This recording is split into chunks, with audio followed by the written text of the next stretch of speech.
mamas, welcome back to my channel, and if you're new here, then hi, welcome. My name is Tori and I'm the Wild Mother, and on my channel I make videos all about motherhood inspired by nature. So that includes topics like eating a traditional nourishing foods diet, herbal and natural remedies, and conscious respectful parenting, and just really all things getting back to our primal and ancestral roots. So if those topics interest you, then I think you'll like the videos that I make, and I'd love if you click the subscribe button. So in this video today, I wanted to talk about one of the tenets of respectful parenting, really just parenting in general, that I think is one of the primary, most important things that we can do to raise children who are respectful to other people and know that they are worthy of respect themselves. And that is the concept of consent in our parenting and raising children. So like I said, one of the main goals that I have for my children is that they respect others. They grow up respecting others because they have been respected, and that they also grow up knowing that they are worthy of respect and worthy and deserve other people to treat them respectfully as well.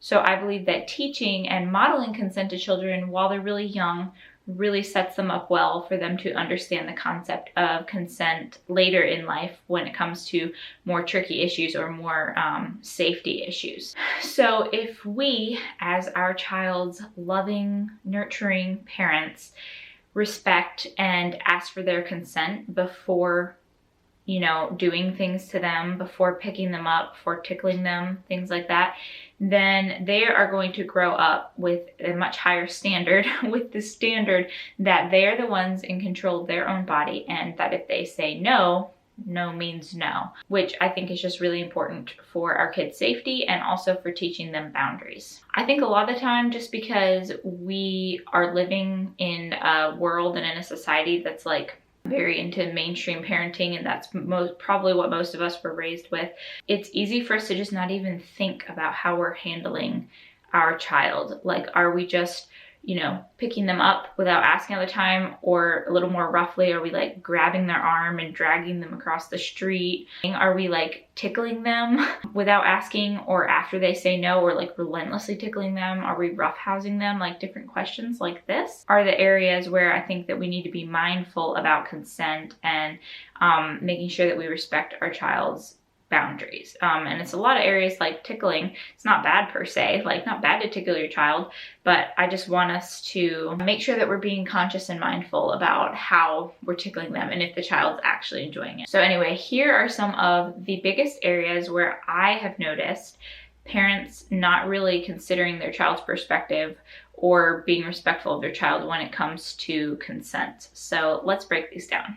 So number one is showing affection to relatives. Now, luckily, thanks to like parenting experts on TikTok and Instagram, I feel like this concept is becoming a little bit more accepted, like mainstream. But for a long time, and in a lot of circles still, it's very like socially acceptable to force your children to show affection to your relatives. Give grandma a hug. Child doesn't want to give your uncle a hug. They don't want to, you like push them over and force them to, or make them give someone a hug, make them give someone a kiss. And that's just really uncomfortable for everyone involved. Like, if I was grandma, I wouldn't want like my child to give me a forced hug, like a hug that they were forced to give, because that's not true affection. You want genuine affection, and we want to model genuine affection anyway. But regardless, it just really teaches the child that, one, their gut feelings shouldn't be trusted, because if they have a gut feeling that they don't want to hug somebody and we make them do it anyway, then that's teaching them that they don't need to listen to themselves, like to what their body's telling them and to their gut feeling.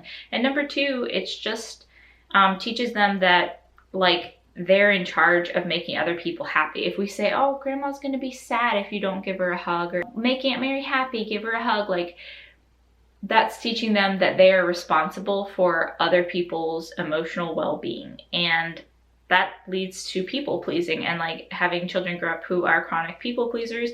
But especially it's rough when it's their own physical boundaries being violated in order to make someone else happy. Like, we don't want that being set up when they're little, because that can lead down a more dangerous road later in life. So I really would encourage you to always respect if your child does not want to show affection to relatives or even to you. They're not in the mood for a hug, they're not in the mood to hug. Just say, oh, that's okay, maybe we could wave bye instead, or maybe we'll give you a hug next time, you know. Things like that are just better alternatives that are more gentler and respectful of the child's consent. Okay, so another way that I often see parents treating their children not respecting their consent or asking for their consent is by tickling them without asking, or not respecting their no or their stop if they are tickling them and the child is saying stop. I don't know if anyone else has these experiences, but I think maybe a lot of us can remember, like, as kids being tickled like so hard to where we couldn't even breathe, and we were like we might have been saying stop or trying to say stop, but we couldn't breathe because we were being tickled so hard, so we couldn't say that. And so we just kept being tickled, and our bodies, like, we kept laughing, even though, like, in our mind we wanted to stop. We didn't like it anymore, but we just couldn't express that because we were being tickled. So I don't want that to happen to my kids, and I really don't think that that is a respectful way to treat somebody else. I'm not saying you can never tickle your child, but the way we try to do it is to be like, hey, can I tickle you? And sometimes our daughter will say, just a little tickle, and then we just do like a little poke on her tummy and she giggles, or she'll say a big tickle and we do it and like just quick, you know, and then we let her breathe and she'll say all done, or no more tickles, you know, and it's like mutually fun for both parties, the parent tickling because you get to hear your kid laugh, and also the child is more enjoying it because she'll keep saying like a little tickle, but never forcing, because that also violates her bodily autonomy, I think, and violates her consent if it's something that she doesn't want. Okay, a third area where we often don't teach our child consent when they're little, and this one is hard, is teaching them to ask a friend, like a fellow toddler or a friend, before they hug or kiss them or show affection. And it's hard because as parents, our heart, we're like, oh my gosh, my kid is so sweet. Look, she just wants to hug her little friend. She just wants to give him a kiss. And it really is sweet. And most toddlers probably don't care. But I do think as our children get older, it is good to also have the same respect for other children, to teach them to have the same respect for other children. You know, never getting like angry or anything at your child or like making it a huge deal, but maybe just being like, oh, maybe we should ask little Johnny before we give him a hug. Johnny, do you want a hug? Is it okay if little Sarah here gives you a hug? And just like that, that kind of is a basic way when they're still little to begin teaching them the concept of like, okay, I get it. If I say no, mom and dad stop touching me, so I need to ask other people too before I touch them, and if they say no, then I shouldn't give them a hug. You know, just teaching them like the basic concept of consent when they're little, and it doesn't really matter about toddlers giving each other hugs, you know, but it can matter way more down the road when they're older and bigger. So laying the groundwork of good boundaries right off the bat. Another example that I've seen of parents not asking for their child's consent is picking up a child and carrying them away when they were in the middle of doing something, which I think it's really easy for us to just do because we're like, oh, it's time to go, scoop you up and walk away. But when you think about it, that really is rude. Like, we would never do that to an adult. If an adult was working on something, we wouldn't just go like clean up the supplies and say, you're done. You know, we would maybe give them a warning like, hey, it's time for us to go. Do you think we could go now?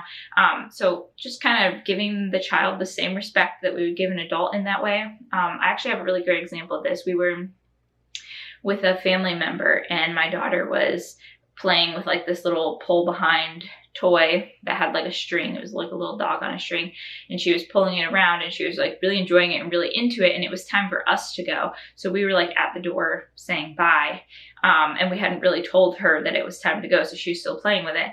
And a family member scooped her up and was like, oh, bye, you know, and gave her a hug, and then handed her to us right away. And she just like lost it and was so upset. And so we set her back on the ground, and come to find out, which makes so much sense in hindsight, she wanted to go over and say bye to the little animal she was playing with. Like, she wasn't done playing with that. She didn't know what was going on. She was in the middle of something, focused on her task and playing with her toy, and she had just gotten scooped up and carried away, and all of a sudden she was leaving, and there was no asking, no telling her, no giving her a warning or a heads up. And of course after that, like when I realized, oh my gosh, this makes so much sense, then I just had a little talk with the family member to just kind of let them know, hey, do you think in the future, when she's really focused and involved in a task that she's loving, try not to like just pick her up, let's let her finish, because I think this is why she had that whole meltdown before we left. And it makes so much sense. I don't blame her at all for having the meltdown. I'd be upset too if someone just like took away what I was playing with no warning and told me it was time to leave. So anyway, I think that is something that we should be mindful of. And like I said, the family member was like very receptive. They totally understood. And so now all is well, and they are much more mindful to like make sure that they're respecting her boundary and letting her know things and asking for consent before they just pick her up. So I think that that's really important, and it's something that we can often miss as adults because we're just in our own little time schedule world, and toddlers are not in that world. So give them basic respect and just ask for their consent before you pick them up, or at least just give them a warning and let them know that it's time to go and you're going to pick them up. Okay, and then the last area that I often see adults not teaching children consent is by not modeling our own boundaries. And I think that it is important for us to model our own boundaries. So obviously we like love affection from our kids, so we're probably never going to tell them like we don't want a hug or something. But a good example that I thought of this is like when you're nursing a toddler, oftentimes toddlers nipple twiddle, like pinch your other nipple while you're nursing. And that really hurts, and it's really, really triggering for like a lot of moms. So I think that this is a great example of where you could just be like, hey, I'm not really comfortable with you doing that. That hurts my body when you're doing that to me. I'm going to block your hand. Please don't do that. And then following through on the boundary and, blocking their hand, blocking your skin, whatever, so that they kind of learn, oh, mom doesn't like it when I do this. They might be a little frustrated at first, which is okay. Hey, I know you want to do it. We accept all their emotions, right? Hey, I know you really want to do this. It's kind of comforting for you, but it really hurts me. So I'm going to block your hand, or I'm not going to let you do that to me. I think it's just a great way to model your own boundary and let your kids know that you also have a boundary. And when you say no to something regarding your physical body, that no means no, and that they can't violate your boundary either. And that's teaching them that their boundaries also should not be violated. So anyway, of course, there are some examples where you have to physically handle your child, even if they are screaming no, just because of safety or hygiene. I mean, some examples are like buckling into the car seat, holding hands across the street, changing dirty diapers, taking baths. Like those are some non-negotiable things, and children go through different phases where they don't always love doing those things and doing those activities.